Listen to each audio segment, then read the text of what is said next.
Untuk memahami dunia terorisme, ada beberapa hal yang harus diperhatikan agar kedepannya kita bisa meniadakan ancaman terorisme kepada sendi beragama. Karakter anatomi terorisme di Indonesia sudah berubah petanya. Sekarang mengikuti peta teroris dunia. Karakternya 1.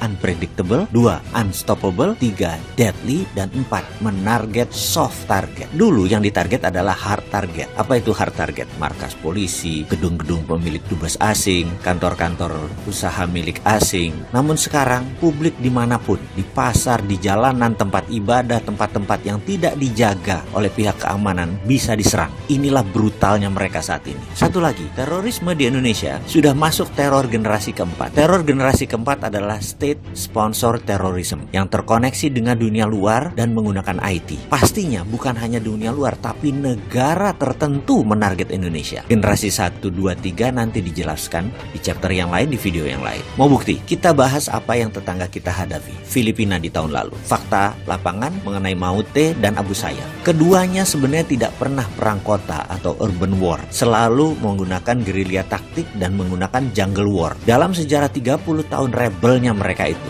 Tahu-tahu Maute sekarang serang terbuka di kota Marawi. Urban war, perang kota. Lah kok bisa? Ada 1000 tentara yang mendadak melakukan perang kota. Dan semuanya pengalaman lagi. Apa yang terjadi? Ternyata ini semua tentara impor. Ini semua mercenaries, tentara bayaran. Ini semua private army. Cara perangnya modern, taktik perangnya modern, senjatanya modern. Inilah yang disebut perang generasi keempat. Berbasis IT, berbasis sosmed, dan disponsori oleh sebuah negara. Bahkan tentara Filipina yang pada saat itu di lapangan lebih dari 10.000 pasukan tidak bisa menguasai Marawi. Bahkan hingga detik ini. Casualties atau korban lebih banyak di pihak Filipina. Bahkan 15 pertama tentara Filipina yang mati semuanya di sniper.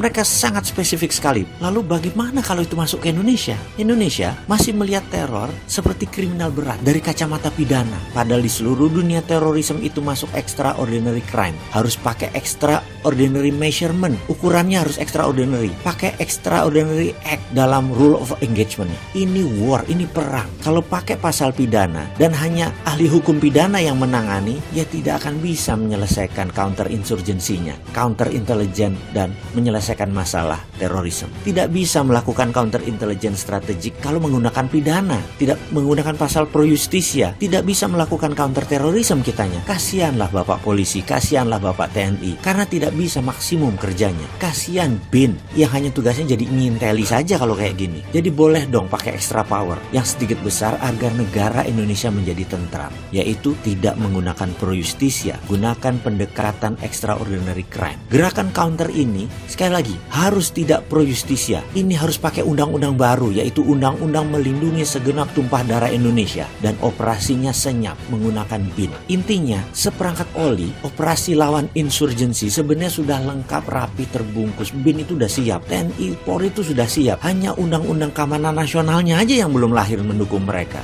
Oh iya, satu lagi yang harus kita ingat. State sponsor terorisme itu tersering pelakunya adalah Amerika. Dan sekedar mengingatkan, Amerika itu tidak pernah menang melawan insurgensi taktik. Sebenarnya kita sudah siap mengcounternya. Kedepan kita harus menjadi negara damai tanpa pengaruh ideologi asing yang suka berperang. Selesaikan mereka semua.